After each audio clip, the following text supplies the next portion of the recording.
In a vast landscape full of adventurers, you are now listening to the world of chaotic amateurs.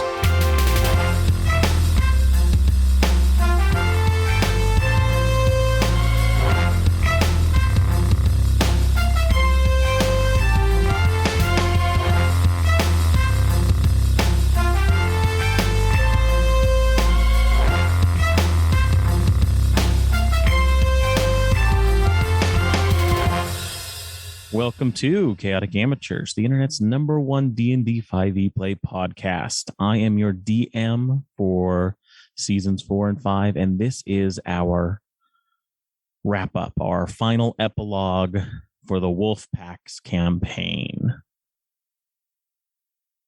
Let the epilogue begin.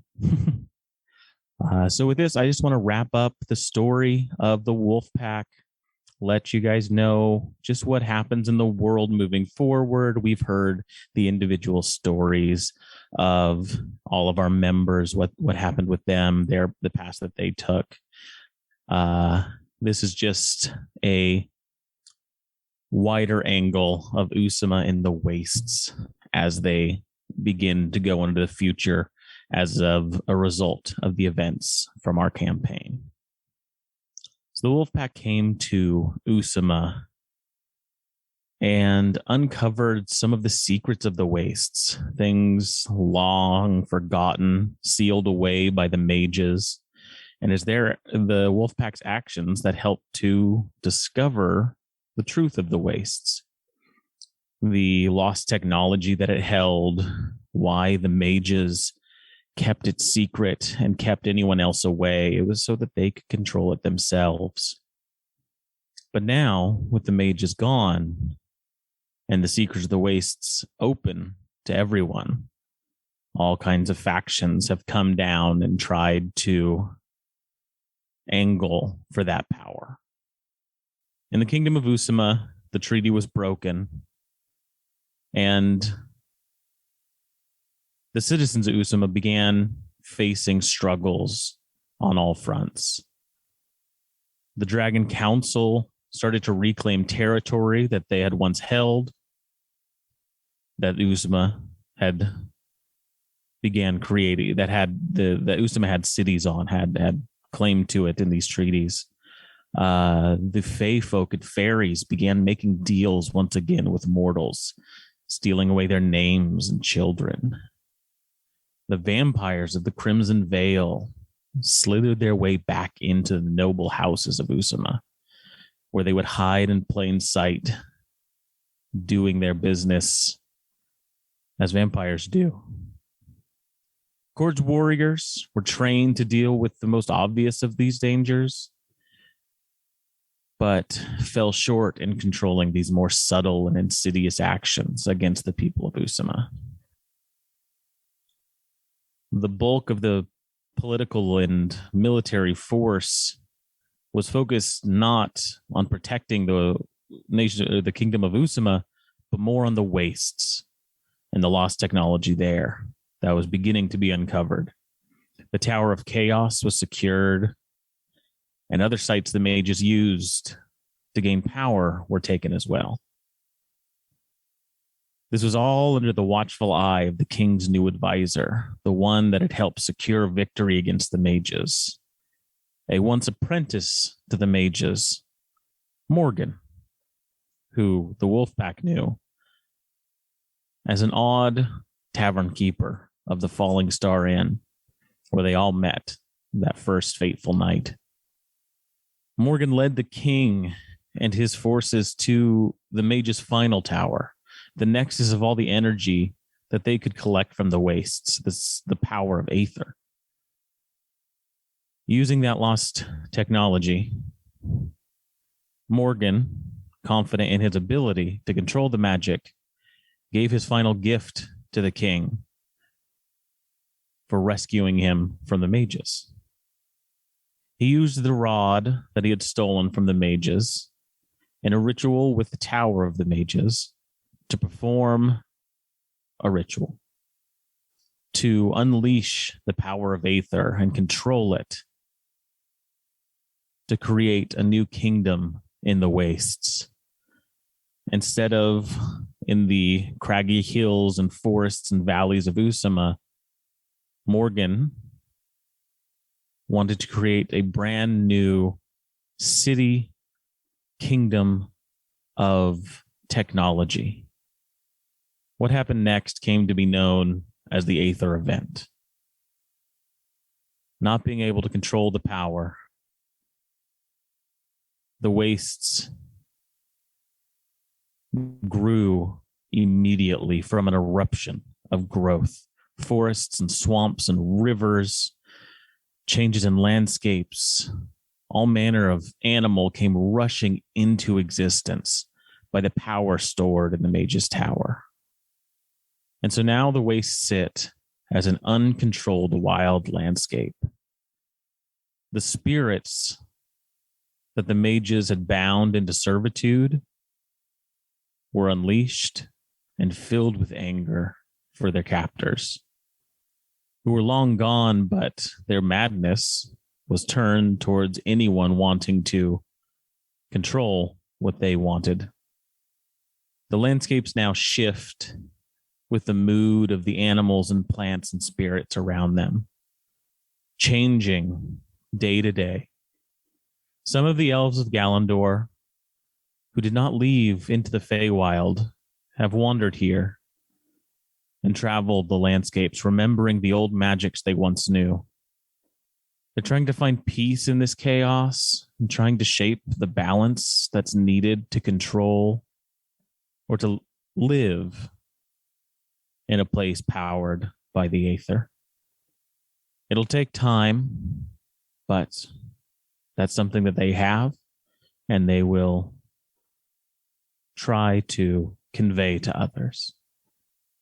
The dragons of the council, on the other hand, have found homes in some of these landscapes of the wastes. They bend the chaos and the magic of this place to their will and create layers, hordes for themselves. This place of raw power they are able to contend with. The angry beasts and spirits, although dangerous to most mortals, are not to the great dragons of the council. The communities along the edge of the wastes has found some profit in the bounty and splendor just outside their doorstep. The Port of Stone now ships exotic goods out from their port, only taking what they need to under the watchful eye of the Gorgons atop the cliff. After the Aether event, the kingdom of Usama was left vulnerable. Losing their king, the treaty abandoned, and their military and arcane powers weak, the cities had to fend for themselves. The kingdom of Usama is returning to what it once was, before the colonies, before the mages, before the mortal races tried to lay claim to the land and its bounty. The city of Turlin is undergoing its own changes. It's the neighboring city the Wolfpack spent most of their time in. It was once a hub of commerce for Usama. When the treaty was abandoned, they negotiated the training of Kord's warriors through the Wolfpack, and as the need grew, Kord's Colosseum grew as well into a training grounds for all those who wanted to make coin as protectors. But after the Aether event, they began to slowly be cut off from the capital and the other cities of Usama. And with this, the Lord and the Lady of Turlin took it on themselves to recall all of Kord's warriors and keep them as defense for their town, offering safety to the people who would enter. The vampires and fairies and dragons would have to contend with warriors trained on how to fight them. Did not make them an appetizing target. So Turlin became a haven for those left behind. The chateau itself lives as a training grounds and a library for monster hunting. Cirx has employed a few other sub-librarians and has helped to bridge the relationship between the Black Wolf and the people of Turlin. The Black Wolf protects the forest, protects those within, and the people of Turlin do the same for the forest. As for our heroes, you've heard their stories as they set off for new adventures. I'm sure from time to time they find their way back to familiar territory at the chateau or Turlin or the wastes. Hopefully we'll see them reunite with those they miss. But they still have stories to tell out there in the world, and we hope them each the best. There's always more story to tell. We're never quite finished with what we want to do.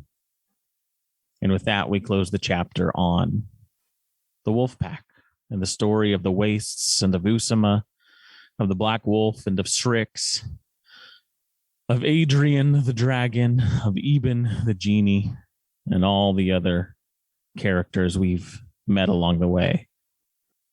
I want to say thank you to everyone that's listened and enjoyed the game that we have played. It has been absolutely fantastic. So much fun to play with this group of guys and create this story that we have. I'm excited to see what we do in the future. I'm happy we found an ending to this campaign. Like so many D&D campaigns, they can sometimes come to a close, come to a finish all at once, and that's what happened for us here. I will always remember these characters these players have created. Each one so interesting and so unique.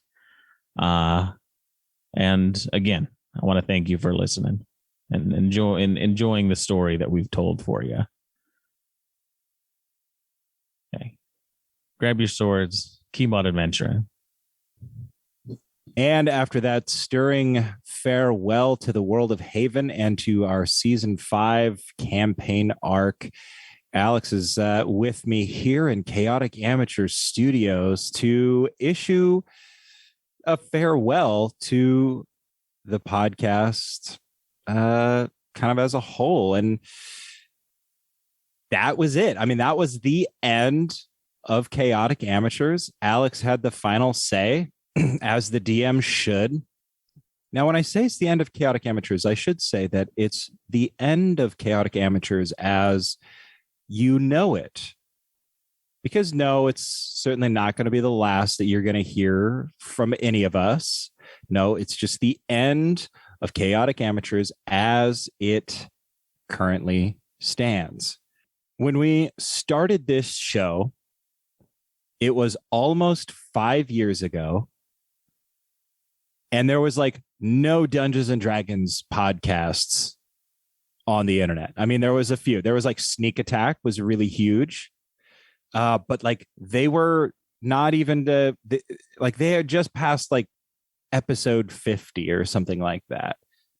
Obviously, Critical Role and Sneak Attack started the same year, I think, which is kind of interesting to think about. And so I think like something like Sneak Attack, which is obviously a great show, it got huge. It blew up and became what it was because there wasn't that many Dungeons and Dragons podcasts. And we struck shortly after they did. There wasn't that many, but we weren't thinking about that necessarily. No, we just were 3 friends at the time, 3 independent, separate podcasters doing our own thing who wanted to come together and play Dungeons and Dragons. And like every new Dungeons and Dragons group, we had like the youthful sort of excitement, you know, that every group gets when they start. It's like, we're going to play weekly sessions. They're going to be hours long.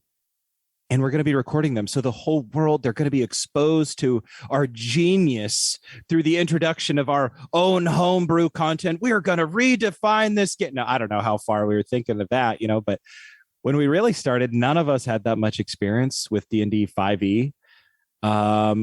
We came to the game with varying levels of experience with different systems. But like every D&D group, things were never like that easy, right? Like scheduling becomes a challenge. We lost a player very early on, Boz, who is single-handedly responsible in the few episodes that he was in for some of the biggest laughs I've ever had on this show. And we switched things up when they started to get a little stale, and I stepped out of the DM role and Bentley stepped into it, and Boz stepped away, and then we brought in Milo, and then we brought in Dash, and then we brought in Alex, and then of course Alex was so fun to have DM. We made him our DM. These are the things that I think that every Dungeons and Dragons group or any tabletop role-playing group sort of goes through. And ultimately, the end result has been amazing, even through some of the struggles of keeping our scheduling, losing players, bringing in new players, and shaking up the dynamic. Like, we have had regular routine sessions for 5 years. Like, how many tabletop groups can say the same thing? We have got to tell you all some epic fucking stories, some personal stories, some scary stories, some personal, sad, moving stories. But we've also told a lot of silly ones. We've laughed a lot. We've had a great time. I would say the most common way for a D&D group to end is to just simply like never schedule another game again. Like Alex was just saying, they just fizzle out, people go their separate ways, and maybe get tired and somebody else starts a different group or they join a different group. Yet another boon to us, we got to avoid the fate of so many D&D groups by fleshing out these epilogues one at a time. And then we even get an epilogue for the world of Haven. At least the world of Haven as it stands after the wolf pack goes their separate ways. I mean, again, how many D&D groups get to say that, But look, like I said, we're making it all sound sad. Oh, D&D group's amazing thing. And we've beat the odds. We've overcome so many hardships and all this sort of stuff. And all that's true. But look, like, we're not dying. We're not going anywhere necessarily. In fact, you're going to be able to find our next endeavor right in the same place, the same website, chaoticamateurs.com. It's called The Inn at the End. And you can also go to theinattheend.com or find that on your favorite podcast apps. We didn't want to necessarily stop playing D&D. So going forward, you're going to be hearing a lot of familiar voices, save one. Bentley is going to be moving on and focusing on some of his own projects. You can find his new podcast, Christmas Story Minute, where he watches a minute of a Christmas story and talks about it every single day. He's got podcasts ranging like 10 to 20 minutes every single day where you can talk about a Christmas story. But he's also always busy doing other stuff. He's a voice actor. He's writing songs. He's writing a Christmas movie. So he's not disappearing forever. You can find him over there. But that is sort of the reason why Chaotic Amateurs is kind of drawing the curtain down. Because Chaotic Amateurs, in its earliest form, in its purest form, it was me, Rhett, Caleb, and Bentley. Like I said before, 3 independent podcasters who knew each other tangentially through our work, who wanted to just play Dungeons and Dragons. But you can hear from episode 1, Bentley's unique touch throughout every episode. The opening thing that you hear is Bentley's voice, Bentley's music, Bentley's sound effects, and by golly, his tangential jokes that we all would get in on. He is so integral and so important to what Chaotic Amateurs is that there is simply no Chaotic Amateurs without him. So that's why we're pulling the brakes. We're shifting over to the in at the end, which, at least for the time being, is going to take the form of Dungeons and Dragons vignettes. Things that we've always wanted to explore, explored deeply and aggressively in short one-shot adventures, round robin DM style. And next week, you're going to hear mine. And that's going to be, maybe a month to 2 months of episodes for you. And when that wraps up, you're going to hear the next player's take on, an aggressively short and fun classic D&D adventure. So far, we've been having a lot of fun. We think that you all are going to enjoy it and have a lot of fun as well, or we wouldn't be doing it this way. We would just play it by ourselves, over a table with no microphones in our face. But we think you all are going to really enjoy it. We think that you all are going to have a sense of that classic Chaotic Amateurs feel while sort of being able to enjoy something that is new, that is fresh. You don't necessarily have to get invested in it the same way. The number of people that said, man, Chaotic Amateurs season 5, like, where do I start? Well, at least for the time being, these are going to be one shots. You can jump in, see if you like it. If not, go to the next one. And we hope you do enjoy it. I think it's going to be a lot of fun. But for all time, Chaotic Amateurs will be on the internet in the same place that you're going to find the in at the end. And you can go back and you can listen. We have our podcast divided on the website into story arc. Those are always going to be there for you if you'd like to go listen to them. And who knows, we may revisit that someday at different varying points. Milo and I are doing one-shot adventures with our seasons 2 and 3 characters that will be available for your listening pleasure shortly. We think you guys are going to enjoy that too. So I just want to thank you all, like Alex was saying, from the bottom of my heart. This has been 5 years of my life, but most importantly, it has been 5 years of regular routine Dungeons and Dragons with some of the best friends that I have made in my adult life.